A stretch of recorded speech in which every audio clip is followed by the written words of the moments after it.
gizmo or gadget. Oh, yeah. You know what? What? You may want this. See what I tell you? What did I tell you? What do you got? Yes. What do you got? Go ahead. I'm going to put up my defenses. Go ahead. Try. Convince me. All right. So I did not find this gadget. Okay. Mo Torres, who's a big fan of this show and of the Gizwiz show, found this, and he made a little video for us for the Gizwiz show. Chad and I instantly bought them. So this little guy, Leo, is called the Keyhole Companion. Keyhole Companion. And it's a great way to mount power strips, anything with a keyhole in it. You know the way power strips on the back have the little keyhole, and they are impossible to screw the screws into the wall and then stick it up there and slide it down. All right? So you take the pair of these, they go in the keyhole on the back of the power strip. Yeah. And then it sticks in there because they're spring-loaded. Then you take the cap off. Yeah. You put the power strip up against the wall. Yeah.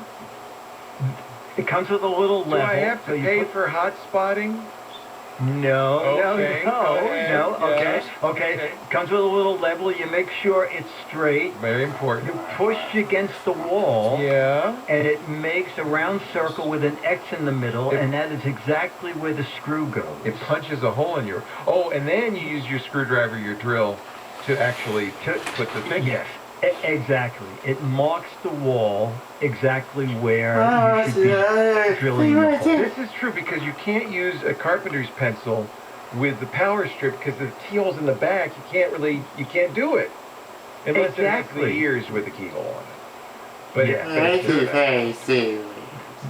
that's very difficult to do. So mine just came this morning, but I already see it locks on so easily to the back of a power strip. Yeah. And the fact, I'm figuring maybe not at your home. I'm trying to understand here. Go ahead. You got it. So you attach these two to the little hole where the screw is going to go on your power strip, and then you ram the power strip against the wall. No, you have to ram it. Hang on, because okay, where you rammed it. Well, yeah, it's not exactly ramming it. You push it up against the wall, and there's ink inside. There's ink in it. Yeah, there's ink that'll make the mark where you're going to. There's a little pencil mark on the, or an ink mark on the wall, and then you can. That's a good idea. I'm not sure I'd go out and buy these for the I'm one time a year that I might be hanging up a power strip. For the Twit studio. Oh, where our staff needs it. Yes, exactly. I'm sure, here... You know what they do? Do you want to know what they do? For a Twit? Yeah, but you know what? You want to know how they do this? Because they're trained professionals. They oh, what are trained professionals? I'll tell you what a trained professional does. John just told me in my ear. They put the power strip on the Xerox machine, and they photocopy the back. And then they put the photocopy on the wall, get it just right, and then punch it, they mark it through the whole paper, and they've got it. Oh my, that's a very clever idea. Instead of, how much are these things? $22.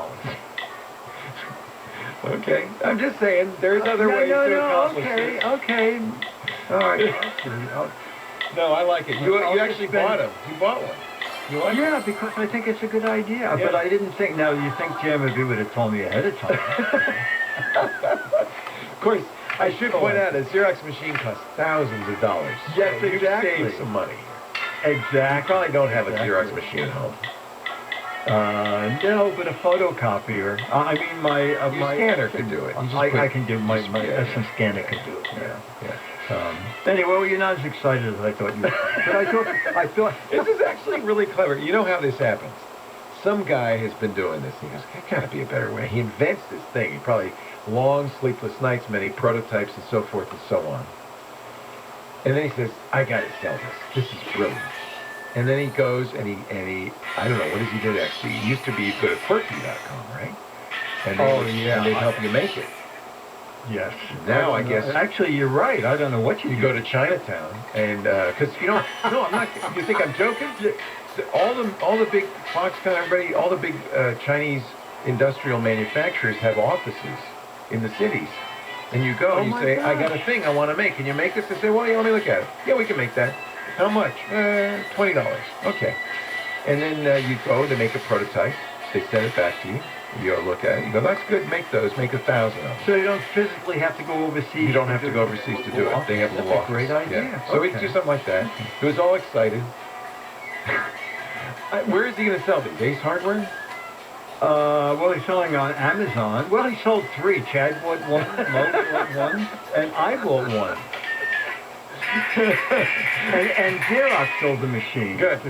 Yeah, Xerox. Everybody should come buy a $1,000 Xerox machine. So this is GizWiz. If you're interested in this, it's actually clever. It's interesting to see how innovative. Because I don't think a big company came up with this, right? It's some guy. No, I don't think so either. I think you're absolutely right. Yeah. Guy probably maybe has a gallery and has a bunch of pictures a lot of keyhole things. Keyhole. Maybe. And Yeah.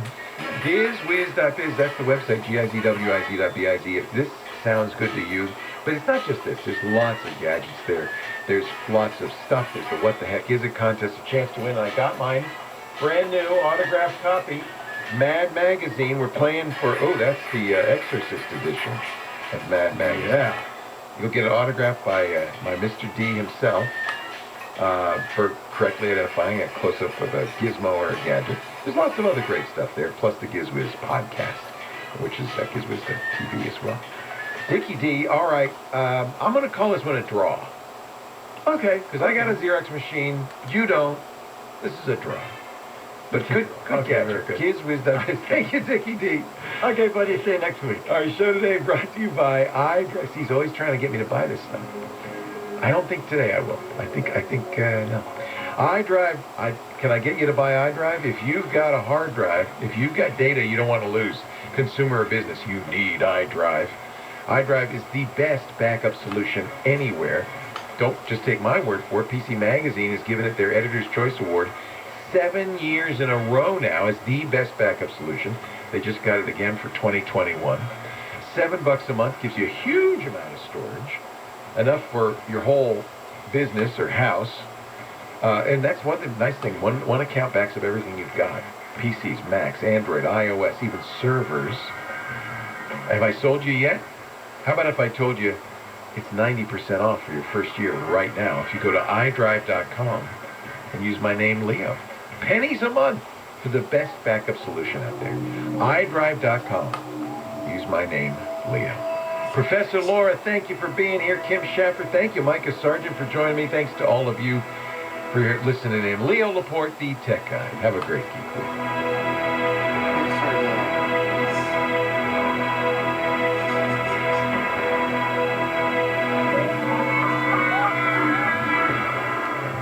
At a prestigious consumer electronics show, the winner for best product might surprise you because it went to technology found in a mattress. Sit and Sleep introduces the new Smart Life mattress by King Coil. Inside every Smart Life is something revolutionary. 80 patented smart cells that cradle you with personalized support and let you and your sleep partner adjust your comfort level. Smart Life even has a feature Sleep Number doesn't. A soothing relaxation mode that massages you to sleep or gently wakes you up in the morning. Before you buy a Sleep Number bed, you owe it to yourself to try Smart Life's revolutionary smart cell technology.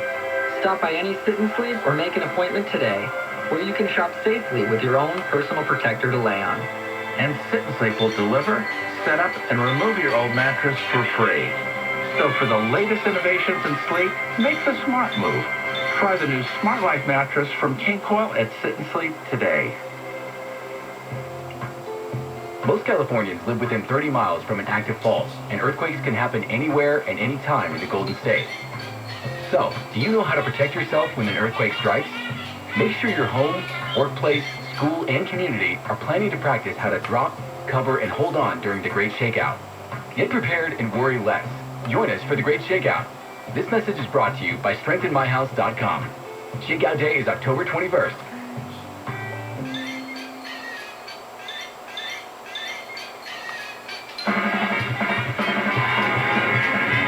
Hey, all you silly little porkers, boy, do we have a show for you today.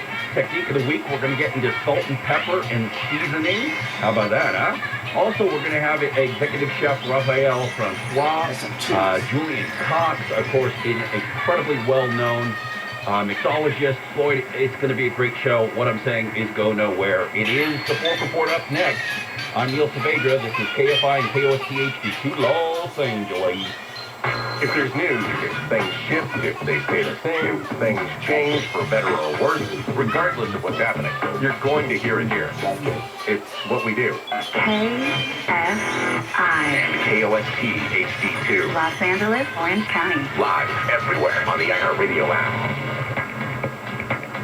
Shootings in downtown. I'm Amy King, live from the KFI 24-hour newsroom. A man has been shot and killed by police in downtown Los Angeles.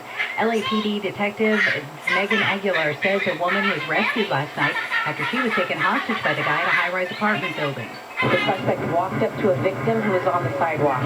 He held a gun to that individual's face and pulled the trigger. Fortunately, the gun did not fire. The suspect then went to a business in the 700 block of South Broadway. Inside the business, the man took shots at a group, hitting a 14-year-old on the side of the head. After shooting at the family, the guy tried to carjack a woman. That didn't work.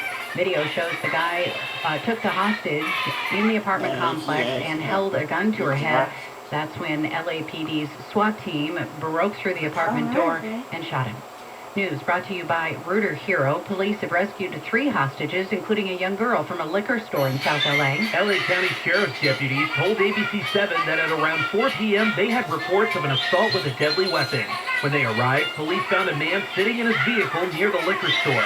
Deputies tried walking up to him, but he ran inside and barricaded himself. The man took 3 hostages in the store. A couple hours later, a SWAT team entered the store and safely rescued the hostages. Andrew Caravella, KFI News. The man was arrested yesterday and no one was hurt. Coast Guard investigators say an underwater oil pipeline was likely struck by an anchor up to a year before a leak spilled tens of thousands of gallons of crude last weekend. The Coast Guard says other ships' anchors may have struck the pipeline later, eventually leading to the rupture. A pipeline investigator says the state agencies that oversee oil companies in California don't do a very good job. From a California state perspective, it used to lead the nation in many things. Somewhere they may have lost their way. Richard Cooper-Witz says federal agencies have come a long way in the last 20 years. The pipeline that broke off the coast of Huntington Beach is in federal jurisdiction. The number of patients in the hospital with COVID-19 has dropped in LA County for the 35th time in the last 40 days. 670 are now being treated following a summer peak of nearly 1,800 during the surge in Delta variant infections. Drinks to go are here to stay in California. Governor Newsom has signed multiple restaurant industry-related bills into law, including one that allows restaurants to continue serving cocktails to go for at least the next few years. In a responsible way. The governor says these bills will help restaurants recover from the pandemic. I come from this world before I got into politics, restaurants and bars. And so I'm very passionate. Governor Newsom has also signed a bill that allows restaurants to keep their pop-up outdoor dining setups for a year after the state of emergency ends. Blake Trolley, KFI News. The FAA says there's been a record number of laser strikes into passenger planes in California. The bulk of them were reported in Southern California. Since January, the airport near Palmdale received 63 reports. At LAX, it's been 60, 30 near Ontario, 20 near Burbank, and 17 at John Wayne Airport.